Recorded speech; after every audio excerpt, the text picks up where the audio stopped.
Prisoners. Officer Benton. Kitchens aid staff. Officer Townsend, those rocks ain't gonna break themselves. What are you standing there for? Get moving. What are you looking at? Go on, get moving.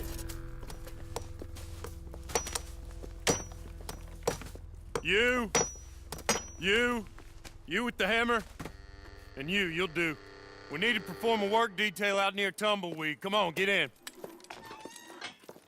Open the gate. Come on, Milliken.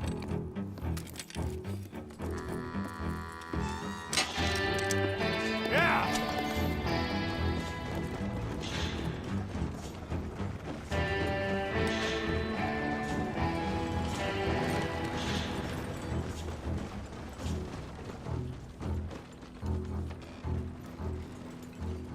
I tell you what, old Jameson is a wretched, sour old bastard, and no mistake. You lot stay calm in there. You aren't saying nothing. Well, you are now. Shut up. You know, my wife has acquired ideas significantly above her station. She's been reading too many goddamn books. Personally, I'm against education. Of women, I mean. And men, I guess. Unnecessary. Doesn't add much to the world. Education.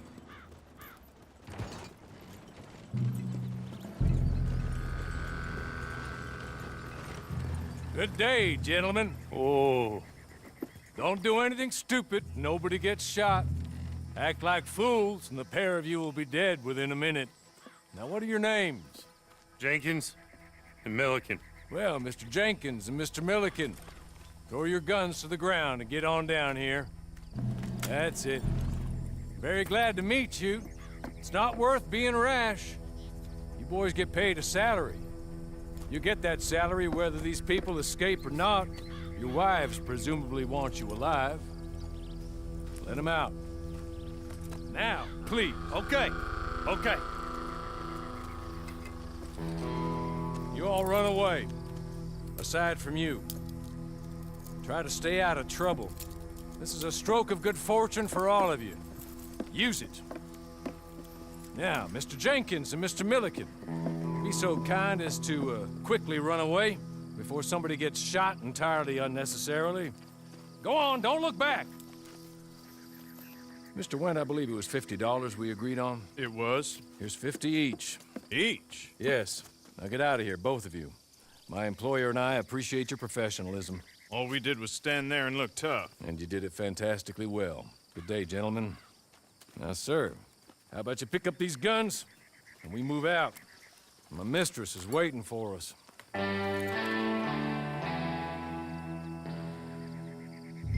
Come along.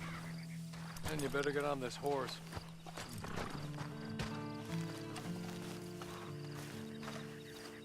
It's not much of an animal, but they haven't got far to ride. Get on the horse there. Ready? Wonderful. I hope you'll forgive the secrecy.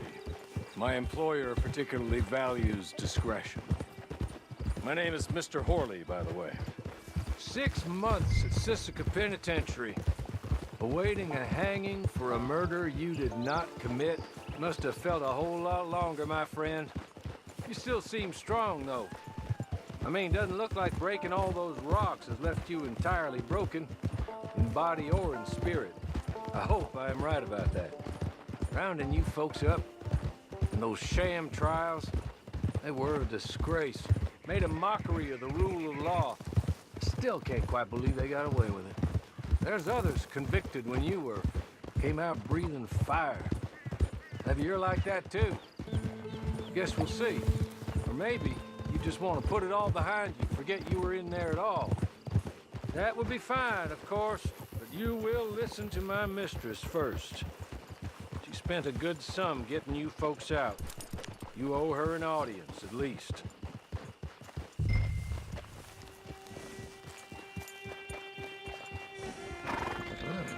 Tie it here.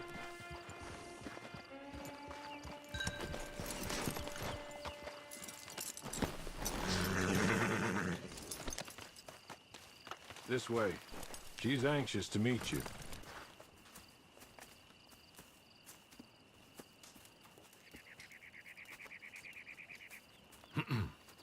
Madam, we're back. Hello. Jessica Leclerc, how do you do? What did you tell him?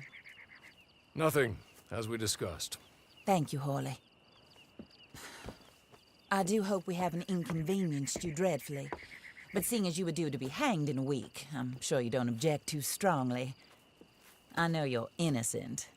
Well, not perhaps exactly innocent, but not guilty of what you were accused. I know you and those who were with you that died were little more than patsies, and that you were set up by one of 3 men or a woman, possibly by all of them. I can't be sure, but that is all I know so far. And one of these people also made Mrs. Leclerc a widow. And I will avenge my husband's death, so help me God. But I will not avenge it upon them who did not cause it, or caused it unwittingly. Anyway, I'm sure this is all a touch confusing and melodramatic. Where are my manners? Hawley, please show our guests to their tent and give them some fresh clothes to put on. Very good, madam. Then serve us both a little refreshment. Certainly, madam. This way. You'll find a change of clothes in there, alongside a few other items you might need, a lasso, a knife, and a lantern, I believe.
That looks more comfortable.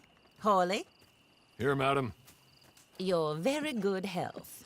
I suppose it beats dying, Mrs. Leclerc's husband was murdered by one of his business partners. And I intend to find out which one. Or rather, I intend for you to find out. And kill them. You're the only person I could possibly trust to do whatever it takes. Because you and your accomplices, you're the only other victims of their lies still alive. You see, you walked into the town at approximately the same time my husband was shot in the back, but by another gun, firing different bullets to those you possessed when you were arrested. These bullets, this was their mistake. You were rounded up and sentenced to death, all because you came to town and didn't talk too much and seemed like you were nasty. Anyway, here they are. The people who run Blackwater. Mr. Jeremiah Shaw, banker, real estate speculator, and crook. Mr. Amos Lansing, ranch owner, speculator, and crook.